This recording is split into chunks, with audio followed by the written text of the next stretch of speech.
The video is sponsored by LG Consult. Like, subscribe, and leave a comment below.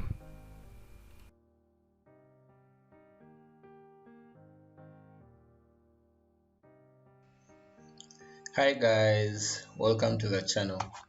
In today's episode, we are going to be talking about contour lines and how to use them or how to insert them into your Qgis project. First and foremost, remember to subscribe, like, or leave a comment. Let's hop in. So a contour is an imaginary line that joins two areas that have the same elevation, or call it the height above sea level.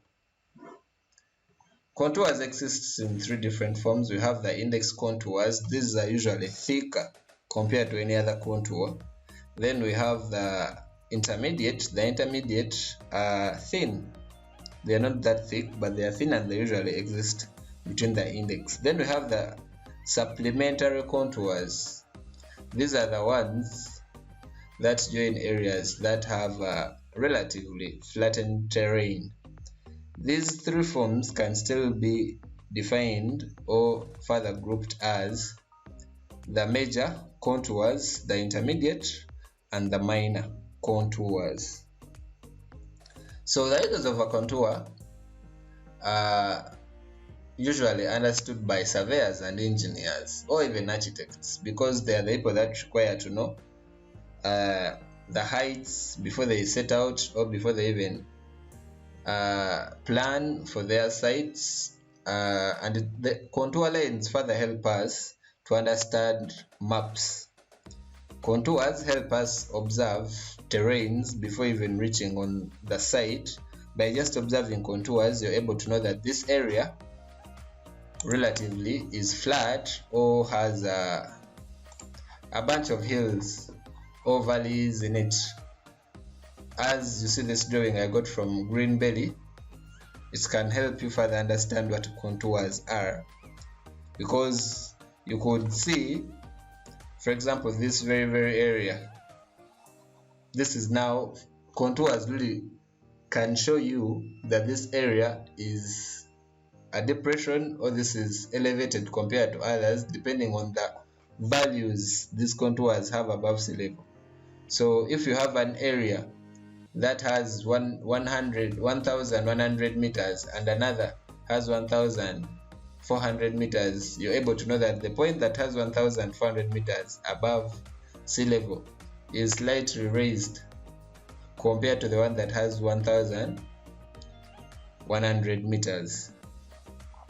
To further explain, contours are used in topo maps to help us study not only terrain but topography, to be specific. So without further review, let's hop into Qgis and come up with contours.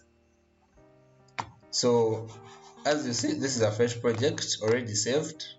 I'm going to show you how you insert your coordinates and how to come up with contours that express your areas of interest in your coordinates.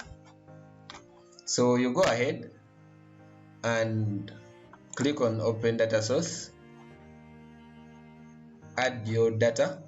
Remember mine is CSV, so I'll just say delimited text. Straight it will direct me to the system directory where my data is. So my topo data is here. I go ahead and specify that my X field is the easting and my Y field is the northing, and click OK and close. Remember, contours have everything to do with the Z coordinate, or call it the elevation. So once my points are imported, I will still go to my plugins, manage plugins, and I look for a plugin called contour plugin.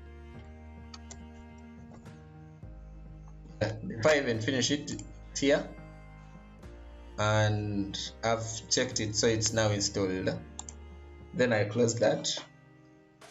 I click on my data, then I go ahead and this is the icon for the contours and it's labeled contour. So you click on it, then you select the point layer. The point layer is my data, so which is already here in the layers. I click on it, then it asks you for the data value. The data value, remember, contours have everything to do with height.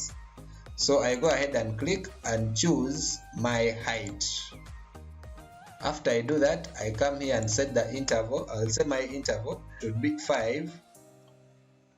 And after I do that, I just add.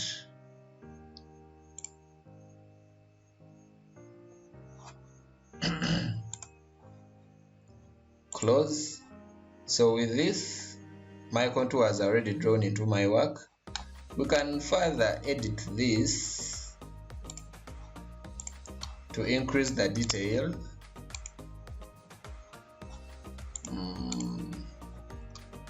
We could make the interval 1, show more detail. And when we do that, I think this helps.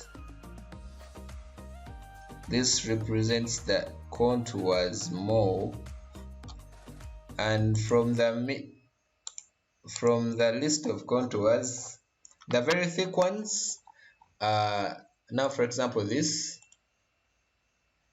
the thicker ones are the index, the lightly thick or the thinner ones are the intermediate, and the very light ones, the supplementary contours. These are the ones that represent areas that are relatively flattened. So with this, we can still do more. We can still click on the data, because now this is the contour layer. It automatically adds itself. So you go to properties. Once you go to properties, you go to labeling. Then you say single labels, and you add height as the label and click OK.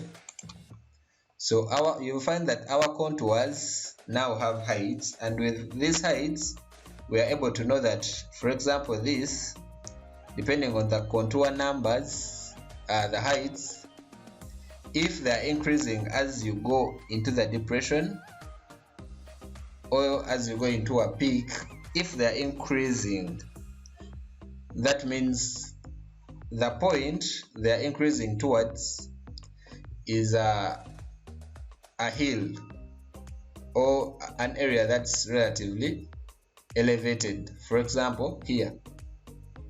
Now this shows that this area is more elevated compared to the rest. I can go ahead and uncheck the data to leave only the contours, and for this case we can know that these areas are relatively low leveled, so they are depressions, and we have an impression that looks like this for my data.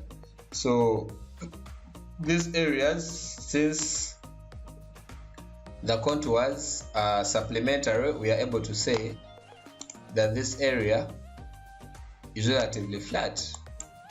Where you see the thick ones, the thick contours, or call them the index, these represent depressions, and where you see something like this, these are hills or elevated ground. So you could try this. I could leave a set of data for you on request. All you have to do is ask and leave an email. I'll send you the data I used. You could try this out, or you could also try it with the data you collected in the field. Thank you for watching. Remember to subscribe. See you in the next episode.